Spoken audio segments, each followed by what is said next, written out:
Oh yeah, sexy biscuits. Nice. Long Boy Blues, 1975. A YouTuber's on the rise. Reviewing games late at night and sometimes friends used to bug me. Long Boys Blues, 1975.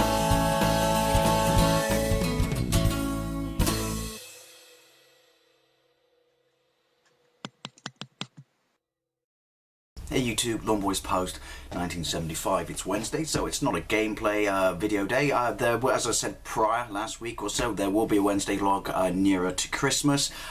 Just taking a little bit of a break at the moment. But yeah, it's Wednesday, so you know it's going to be a talking video of such. Well, you've read the title. But yeah, something a little bit different. Now, I want to unbox my Resistance X-Wing fighter. You're probably thinking, hang on a minute, I didn't know you did toy unboxing and stuff like that. I don't as such. I mean, I'm more, I'm a retro guy. I mean, there's a video I'll link in the doohickey down below where I show you all my old school vintage Star Wars toys that I found in the attic. But primarily I'm a retro guy. I used to do videos on action figures, mainly just, pick-up videos.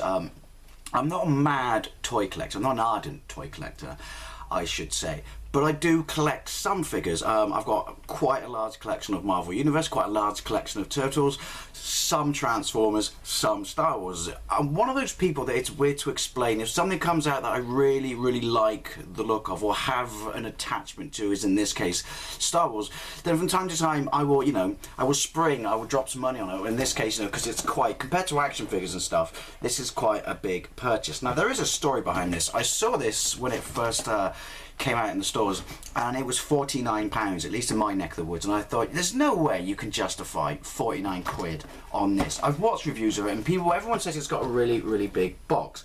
Oh, that sounded terrible. I didn't think it did. I mean, it seemed quite thin. And then when you look on the back, and as again I said, I'll show you proper pictures of this. You look on the back, the X-Wing looks quite large. So when it said some assembly necessary, I thought, how much building do you have to do? Now the reason I thought that was, if you were of my age and you had an original, Luke Skywalker X-Wing, that thing came in a massive, massive box. All the toys back then, the Skywalker, which I have, the TIE Fighter, the X-Wing, the Snowspeeder, they all came in big boxes. Actually, the Snowspeeder came in a similar size box because it was flat. So I was quite surprised about how big this would be, but it certainly wasn't going to drop, half a ton on it. And then the other day, I saw that it'd been dropped to 35 quid, and I thought, oh, still can't really justify 35 quid on that. And then I was given a 20% discount on top of that, so I can't be asked to do the maths right now, but it meant I got to pick it up for basically, I don't know, 26, 27 odd quid, which to me was justifiable because I want an X-Wing. I really, really, really want an X-Wing. And this is interesting, sorry about the glare, sorry about your barn, compared to the stuff when we were a kid, because it always used to have these amazing diorama on the boxes, didn't it? But then say, right in the bottom right hand corner, action figures not included. You get one with this. You get Poe Dameron. So I don't know if he starts off in a regular X-Wing, but I'm not here to talk about the movies and spoilers and that, because I do know people, everyone seems to be wanting to collect the Poe exclusive or limited edition one, or his black X-Wing fighter. Well, that it just didn't do it for me. There's nothing wrong with that, although I understand that the figure's a lot better sculpt than it is in this box. It's just, I don't know, this looked a lot more like the X-Wings, even though it's kind of, a new model, 30 years of evolution of this starfighter, much like they would in real life, have done the trick. But yeah, just like the fact that, with the blue stripes, it just reminds me more of the original X-Wing. Now, the funny thing is, I've cut the tape, and I have noticed this, which is you got your figure on top, but if you open it up and ever so slightly look there, the X-Wing's on the bottom. So I'm gonna slide it out, take the figure out, which you can see there. Like I said, it's not, get some light on that, it's not the best sculpt in the world, but I do know immediately he's quite small. So apparently on the other X-Wing, he, or the exclusive limited edition figure, doesn't actually sit inside it. Right, and we'll slide this out. And do you know what? It's a lot bigger than I thought it would be. I don't know what I was expecting. You got some little stickers there, which I believe go in the cockpit. You've got your turbo lasers there, which go on the end of the wings. Oh, and you got a rocket there. See, let me show that. Like I said, oh, I'll get a better view of it. And you've got your assembly instructions there. But right, let's get this bad boy open. Right, I don't normally open stuff, but this I have to because it's obviously a ship and I want to hang it from the ceiling. Right, let me just change angle. Right, so quickly we'll just have a look at the figure. Obviously he comes with a rifle. Know nothing about the movie, and even if I did, I wouldn't tell anyone. Apologies that I'm doing this one-handed shaky cam, but yeah, I gotta say, I've got a few of the figures. The quality is not amazing. It's reasonable, it's a nice paint job. Unlike the one in the other X-Wing, he doesn't have a transparent visor.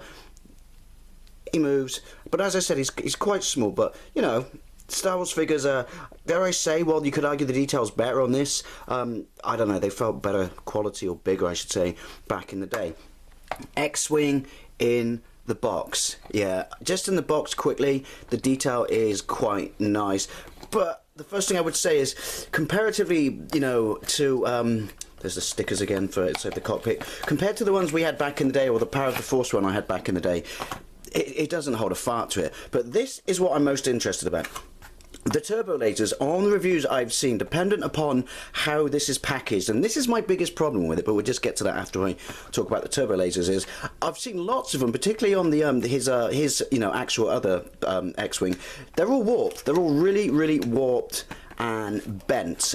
So maybe I've lucked out, I don't know, maybe it's to do with this being a different model, but they look moderately straight. But then I don't know, because that's there, and I don't know how I should, dare I rip it? Come on, don't be fucked. Yes, look at that.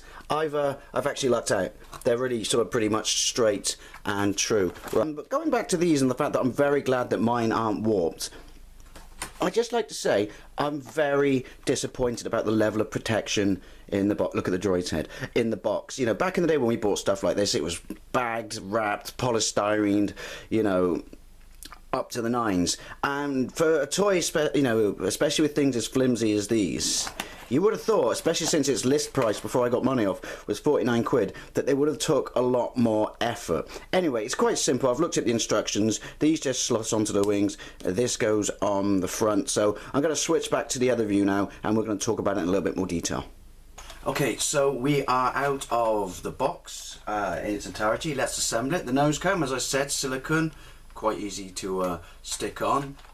Again, I've seen reviews where people have said theirs has been really warped. Mine looks alright. Now on the top of the wings you've got 2 notches here, 2 notches here, 2 notches here, 2 notches here. If you look at the turbo lasers, you'll see that each turbo laser has 2 notches. You know, self-explanatory really. And you just clip them on as such. Like that. So, you know, I don't know why they included instructions for how to assemble it, because I think it's a no-brainer. And let's be honest, when people say, well, what about kids? Wouldn't you just assemble it yourself? I think, though, what's interesting is, are the notches different sizes? Don't know. Right, anyway, skip to the end.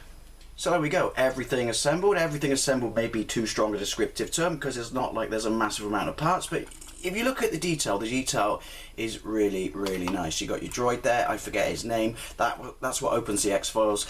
You know, you got nice detail down the side. As I've said, I've seen some horror store unboxings of his other X-Wing, and the guns on this, the turbo lasers on this, are pretty much straight and true, so I am very happy about that, because that's one thing I was really worried about.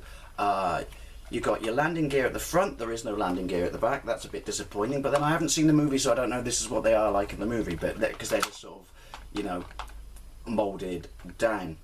I do like, you know, the fact that the kind of evolution of the X-Wing, you know, it's 30 years after Luke's X-Wing is, and the engines are now, you know, the wings are flat. They're not like together. They become one solid wing, and it's the engines that split as opposed to having extra engines. You do that by, you know, opening your X-Files by pressing what's his bob there, and they open. That looks absolutely fantastic.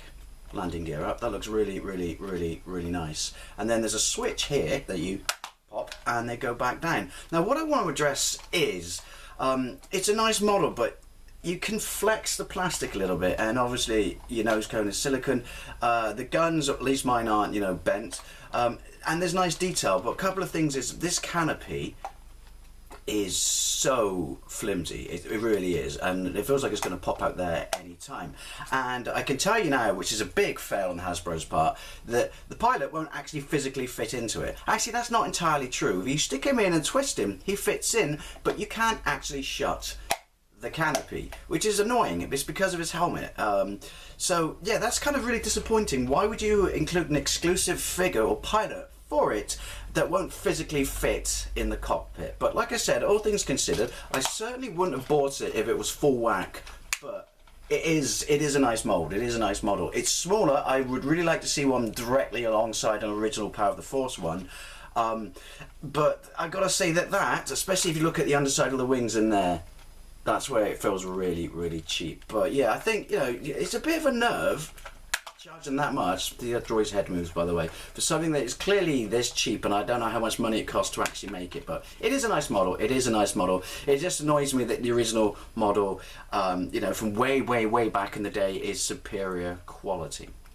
Anyway, yeah, so I just thought I'd show me unbox the Resistance X-Wing. You know, something a bit different for a Wednesday. Anyway, thank you very much for watching, and I'll see you later.